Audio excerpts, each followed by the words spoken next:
Puesto que hoy ha sido un día muy bonito en el cual se han renovado los votos, ¿verdad? Esta mañana en la misa, pues a mí me ha gustado mucho. Es un detalle tan bonito renovar los votos. Yo creo que ningún texto del Evangelio pues expresa de forma más bonita el amor esponsal de Jesús que el texto del encuentro de Jesús con la samaritana en el capítulo 4 de San Juan, capítulo 4 del 1 al 42. Entonces yo creo que después de haber renovado los votos, el Señor desea invitarnos esta mañana, como a la samaritana, a irnos con Él al brocal de ese pozo. Vamos a disfrutar de estar con Cristo.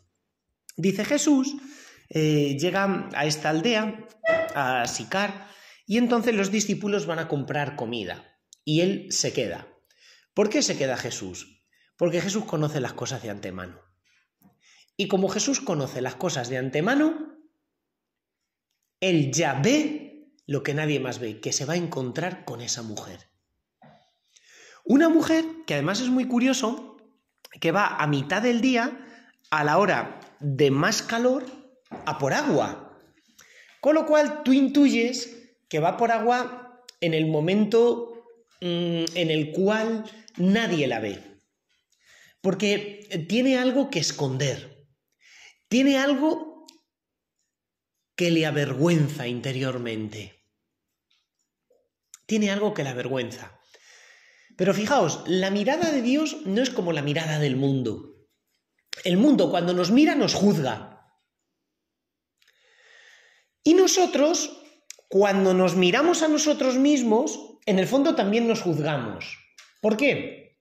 Porque empiezo a valorar a ver si Valentina ha hecho bien las cosas, a ver si Valentina ha hecho mal las cosas, a ver si estoy a la altura de los objetivos que me he marcado. O sea, los demás nos juzgan, pero inmediatamente nosotros también tenemos una mirada dura con nosotros mismos y nos juzgamos.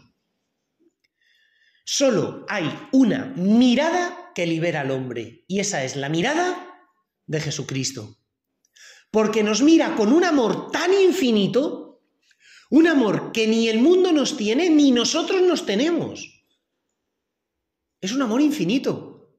Un amor que ni el mundo me tiene, ni yo me tengo a mí mismo. Por eso la mirada de Jesús nunca me humilla. Nunca me humilla. Siempre me devuelve la dignidad. Mientras que incluso mi propia mirada me humilla. Tantas veces soy tan duro conmigo mismo y me humillo, es que no sirves, es que no vales, es que haces las cosas mal, es que... ¿Cuánto humilla la mirada del hombre? ¿Quién nos ha enseñado a mirar tan mal? Porque Dios nunca humilla. Dios siempre te mira y te devuelve la dignidad. Pues ahí va esta mujer a mitad del día para no ser humillada. Para no ser humillada. Y entonces llegan a un pozo. Muy curioso, porque el pozo, si estudiamos lo que significa en el Antiguo Testamento, atención, peligro. ¿Dónde encontró Moisés a Séfora, su mujer? En un pozo. ¿Dónde encuentra Isaac a su mujer, Rebeca? En un pozo. En el Antiguo Testamento, hombres y mujeres llevaban una vida completamente segregada los unos de los otros, completamente apartada. El único sitio donde coincidían, fuera del ámbito doméstico, donde solo coincidías con las mujeres de tu familia, era el pozo, porque las mujeres tenían que ir a sacar agua para las labores de casa y los hombres tenían que ir a sacar agua para abrevar los rebaños. Entonces, en el Antiguo Testamento todos los noviazgos tienen lugar en un pozo y se encuentra mujer siempre en un diálogo junto a un pozo. De tal forma que en el Antiguo Testamento hay como una fórmula matemática que no falla. Igual que 2 más 2 son igual a 4, hombre más mujer en un pozo igual a boda. Por lo tanto, ya para un lector acostumbrado al Antiguo Testamento, a esa mentalidad judía, que Jesús esté a solas con una mujer y en un brocal de un pozo, significa que hay boda. O sea, significa que se nos está presentando a Jesucristo como esposo. Dice, llega una mujer a sacar agua. Además, es curioso, pero terminaremos haciendo una reflexión acerca de la hora en la que tiene lugar este diálogo. Y entonces Jesús le dice, dame de beber, dame de beber. Curiosamente, Jesús vuelve a repetir esta frase en algún momento en el Evangelio. En la cruz. ¿Qué dice Jesús en la cruz? Tengo sed. O sea, tanto en la cruz como en el diálogo de la samaritana escuchamos la misma palabra. Pero atención, ¿a qué hora tiene lugar el diálogo con la samaritana? A la hora de sexta. ¿A qué hora es crucificado Jesús? A la hora de sexta. ¿Pensáis que es mera coincidencia? No es mera coincidencia. Todo el diálogo de la samaritana con Jesús va a girar en torno al agua viva. ¿Qué sucede cuando Jesús muere en la cruz? Que de su costado brota el agua viva. Atención, porque tenemos tantas coincidencias terminológicas que si el diálogo de Jesús con la samaritana es el encuentro de Cristo esposo con su pueblo, con su esposa, la cruz va a ser la consumación de ese matrimonio. Impresionante. Todo el Evangelio de San Juan se lee en clave nupcial. Jesús dice, dame de beber, tengo sed. Fijaos, este tzagená, que en arameo significa tengo sed, o dipso en el griego de los Evangelios, es una frase que ha conmovido y tocado profundamente a los santos. Si, por ejemplo, pensamos en una Madre Teresa de Calcuta, ese tengo sed es lo que le dijo el crucifijo y a ella le movió a fundar la Orden de las Misioneras. Dame de beber en los pobres, tengo sed. Es la frase que escucha la esposa de su esposo cuando mira a Jesucristo crucificado. Y aquí tenéis uno bien bonito encima del sagrario en la capilla. Jesús diciendo, dame de beber, dame de beber. Jesucristo tiene sed de nuestro amor. Y nosotros estamos pendientes de nuestras rayadas, nuestros problemas y nuestras tonterías, al fin y al cabo. Pero los problemas que tenemos son tonterías como un piano. Dame de beber. Y a continuación, la mujer le dice, ¿cómo tú, siendo judío, me pides a mí de beber, que soy una mujer samaritana? Porque los judíos y los samaritanos no se hablaban. Fijaos que a esta mujer Dios le va a sanar en el corazón de un montón de heridas. Hay una herida que es la de la vergüenza, que todavía no ha salido, ya saldrá. Pero aquí hay una herida terrible que es la del odio racial. Judíos y samaritanos no se hablan, ni siquiera para pedirse de beber.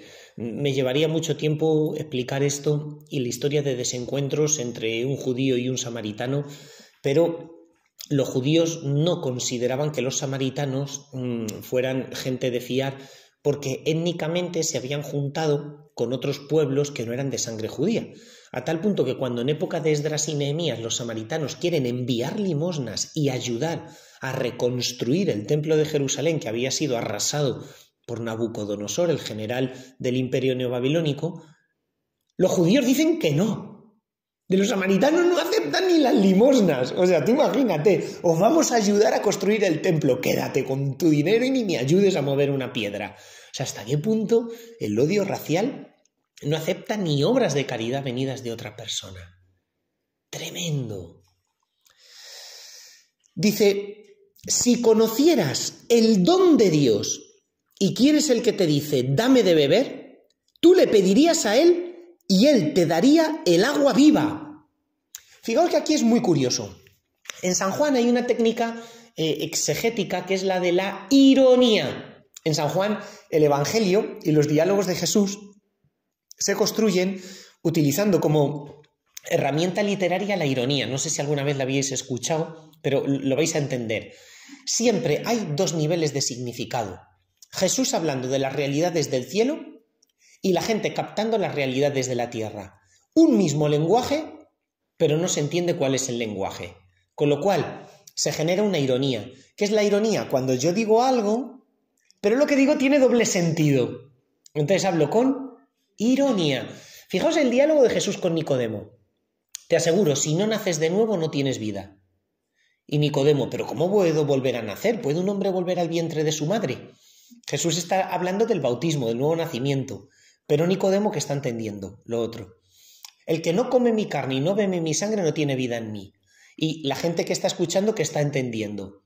Pero ¿cómo vamos a comer y masticar la carne de él? Jesús está hablando de la Eucaristía. Los otros están entendiendo sepa Dios. ¿Veis? O sea, siempre hay como un doble significado. Y entonces Jesús ahora se va a poner a hablar de algo distinto. Pero la samaritana es incapaz de entender las palabras del Señor y solo las entiende desde un significado ramplón. Entiende de agua, pero Jesús ya no está hablando de agua. Está hablando de agua viva. ¿Y qué es el agua viva en el Evangelio de San Juan? Ya se nos ha dado una pista. Lo voy revelando poco a poco. Dice, si conocieras el don de Dios. En la Sagrada Escritura, ¿a quién llamamos don de Dios? Al Espíritu Santo. De hecho, cuando rezamos el Veni Creator Spiritus, le llamamos Donum Dei, don de Dios. Pues en la Sagrada Escritura el Espíritu Santo se le llama don de Dios. Con lo cual, fijaos, Jesús va a hablar del Espíritu Santo, mientras que la samaritana está entendiendo el agua que se embotella en un litro de agua, glu, glu, glu, y te la bebes. Dice, si ni siquiera tienes un cubo para sacar agua del pozo, y el pozo es hondo, ¿de dónde me darás ese agua viva? ¿Acaso eres tú más que nuestro padre Jacob, que nos dio el pozo, y él mismo bebió de él, y también sus hijos y sus ganados? ¿Por qué saca aquí a relucir la samaritana el tema de Jacob? Esto no viene en la Biblia, pero sí en los Targum, que forman parte del cuerpo de literatura judía de antes de la época de Jesús. ¿Qué aparece en los Targum? Una tradición muy curiosa, y es que mientras Jacob había vivido en la zona en torno a Samaria, los pozos tenían tanta agua que rebosaban agua por encima del brocal. Imaginaos, que el pozo tire agua por encima del brocal. Eso sí que es un agua viva, agua viva. Sin embargo, cuando Jacob se fue, los pozos llegaron otra vez a su nivel normal. Necesitabas un cubito para sacar el agua. Y así sería hasta los tiempos en que llegara el Mesías, donde los pozos volverían a dar un agua que brota. Porque en el mundo antiguo, agua viva, ¿qué es? Agua que brota, que está viva. O sea, agua de manantial, cuando el pozo está pinchado a una especie de arteria debajo de la tierra que es una corriente, y entonces es un manantial. Entonces, claro, aquí la samaritana dice, ¿eres tú más que nuestro padre Jacob? ¿Por qué? Porque ella, como samaritana, conocía bien la historia, y es que los pozos darían agua viva cuando apareciera el Mesías. Entonces dice, ¿quién se cree que es este? O sea, ¿está creyendo él que es el Mesías? Es impresionante. Dice Jesús, le responde, todo el que bebe de este agua volverá a tener sed. En cambio, el que beba del agua que yo le daré, de ningún modo tendrá sed jamás, sino que el agua que yo le daré se convertirá en él un manantial que brota y que produce vida eterna. Y Jesús le dice, Señor, dame de ese agua para que no tenga sed ni ande viniendo aquí a sacarla. Un agua que si tú bebes de ella, nunca más tendrás sed. La cuestión es, ¿por qué nosotros tenemos sed de las cosas del mundo? ¿Por qué Jesucristo no basta para saciarme? En el Antiguo Testamento, en el libro de los Proverbios, se hace referencia también al agua y al manantial, diciendo que marido que vive en su casa sin estar atento a la voz seductora de la tentación, bebe agua de su propio pozo. Pero aquel que presta oído a la locura, bebe agua de otro pozo. O sea, se liga en el libro de los Proverbios el agua también a la cuestión de la esponsalidad. Qué curioso. Porque justo aquí, en este pasaje del Evangelio, lo tenemos. O sea, Cristo me da el agua viva. ¿Pero qué es el agua viva? Llega el momento de decir, ¿qué es el agua viva? Vale, Jesús, tú me das el agua viva, para que no tenga sed de nada más. ¿Pero qué es el agua viva? Atención, vámonos al capítulo 7 del Evangelio de San Juan, donde dice, el que tenga sed, que venga a mí y beba. De mis entrañas manarán torrentes de agua viva. O sea, en el capítulo 7, el agua viva aparece brotando de dentro de Jesús, ¿verdad? Pero dice otra cosa. San Juan comenta en el capítulo 7, esto lo decía por el Espíritu Santo que habían de recibir los que creyeran en él. Por lo tanto, ¿qué es el agua viva? El Espíritu Santo. Vamos a ver si esto es así. Diálogo de Jesús con Nicodemo. El que no nazca del agua y del Espíritu, ¡guau!, coloca de nuevo, igual que Jesús en el capítulo 7, agua y Espíritu. Por tanto, en el Evangelio de San Juan, ¿qué es el agua viva? El Espíritu Santo, el don del Espíritu Santo, pero aún más.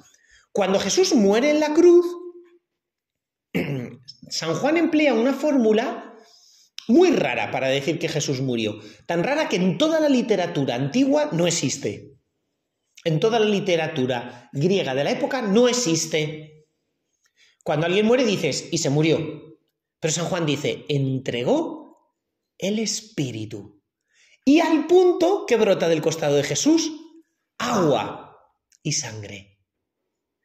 De nuevo en la escena de la muerte de Jesús, brota agua del costado de Jesús, a la vez que Jesús entrega el Espíritu.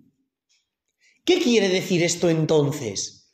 Que el agua que Jesús quiere dar a su esposa, de la cual uno, si bebe, jamás volverá a tener hambre, ¿cuál es? El Espíritu Santo. Pídele al Señor esta mañana la efusión del Espíritu Santo. Que el Espíritu Santo venga sobre vosotras, descienda sobre vosotras. Pedidle el don de la efusión del Espíritu Santo. ¿Y dónde se obtiene ese Espíritu Santo? Bebiendo del costado de Cristo. Acércate al costado de tu esposo en la oración. Cierra tus ojos.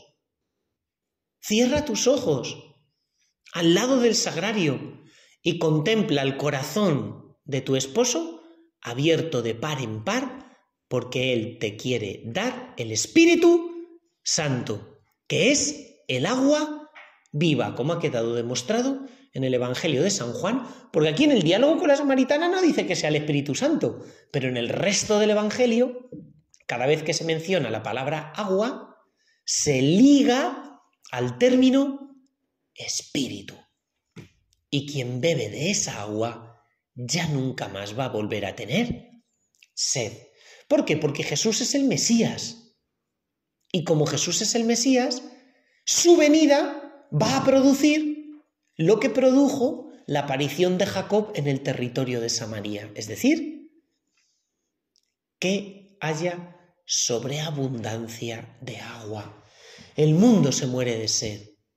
El mundo se muere de sed. Y también nosotros nos podemos morir de sed.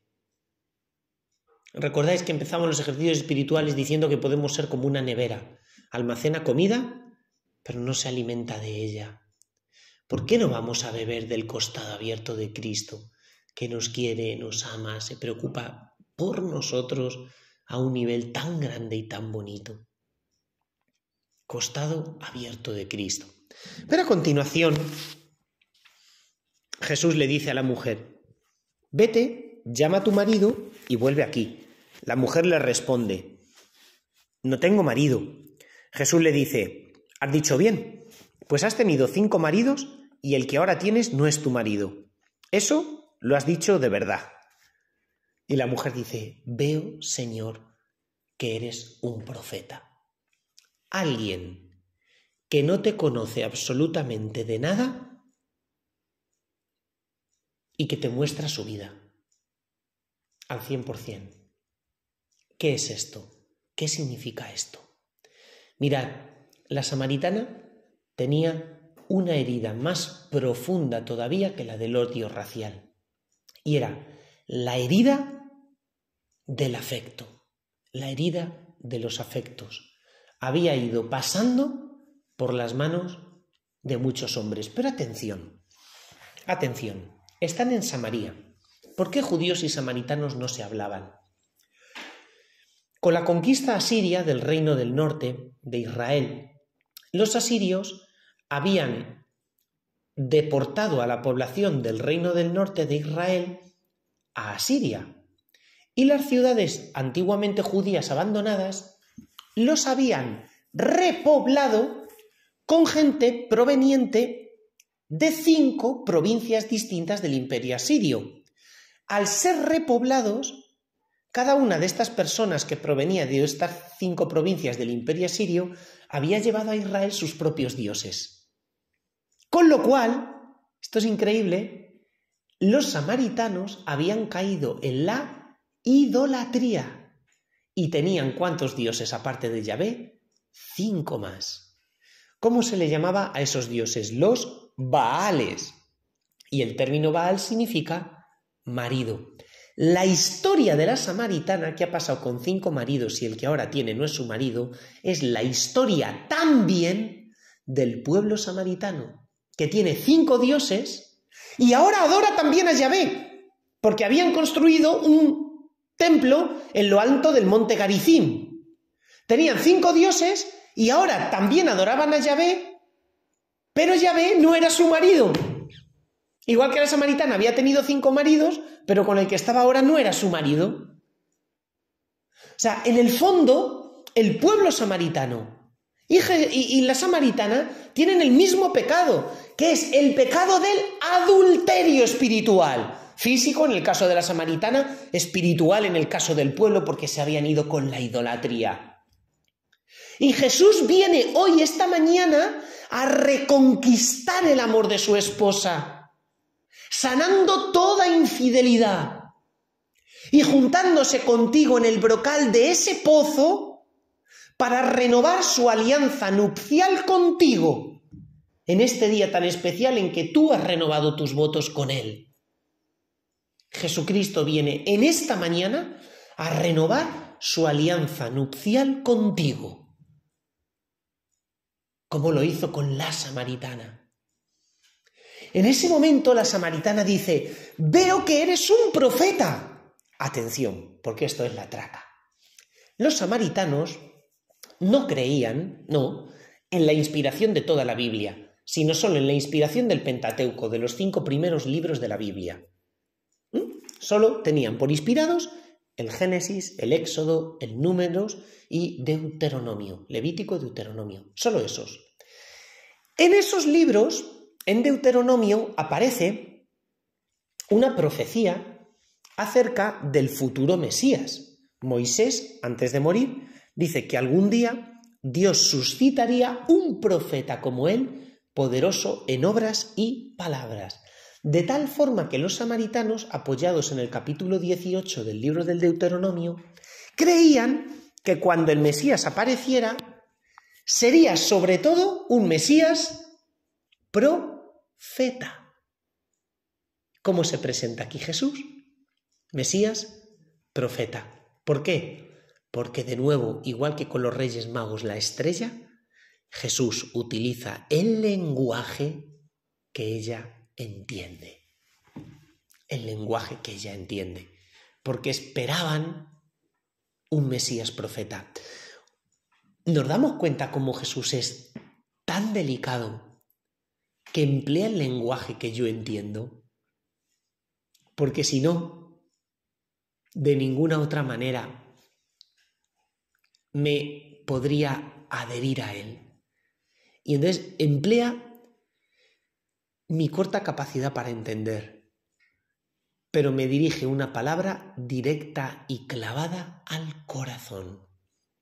Mirad, esta mujer, en pocos minutos de diálogo, ha sanado la herida de la infidelidad, la herida del odio racial y una herida todavía mucho más terrible, que es la herida de la vergüenza, la herida de la humillación.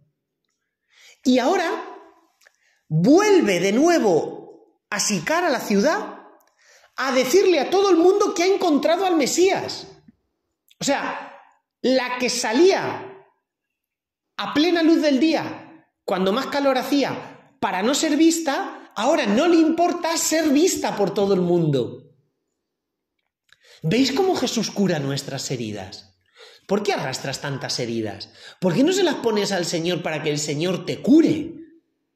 Para que el Señor te sane. Para que el Señor te dé un abrazo gigante, que es capaz de curar y sanar absolutamente todo y absolutamente cualquier herida. Pídeselo. Pídeselo. Porque el Señor nunca va a humillar. El Señor va siempre a sanar, alzar, levantar. Increíble. Pero así actúa el Señor. Así actúa. Así actúa. Bueno, pues esta mañana es para revivir este diálogo entre Jesús y la samaritana, para volver a sellar nuestra alianza nupcial con nuestro esposo, abandonando estos 5 maridos, esta contaminación idolátrica, y pidiéndole al Señor el don del agua vida. Si no somos más felices, es porque todavía seguimos bebiendo de otras fuentes, de otras fuentes. Deja que el Señor te diga al oído: esposa mía, ¿quién ha cautivado tu corazón? ¿Qué otras voces te están susurrando a los oídos? Y deja que solo yo te atraiga. ¿Y qué hace el Señor para conquistar tu corazón? Pues la obra más grande, que es la de la muerte en la cruz. El diálogo con la samaritana remite a la escena de la muerte de Jesús en cruz. Misma hora, mismo tema, que es el tema del agua. Además, tenía que ser un agua viva, que saliera por encima del brocal del pozo. ¿Qué pasa con el agua del corazón de Jesús? Que brota de su corazón, brota a borbotones, y además se nos da el Espíritu Santo. ¿Veis? Entonces, ¿qué hace Jesús desde Cristo crucificado en esta capilla tan bonita que tienen? Miren a Jesús crucificado por la mañana y díganle: Señor, esposo mío. Y dejad que el agua de Jesús sane cualquier tipo de herida que nosotros estemos todavía arrastrando.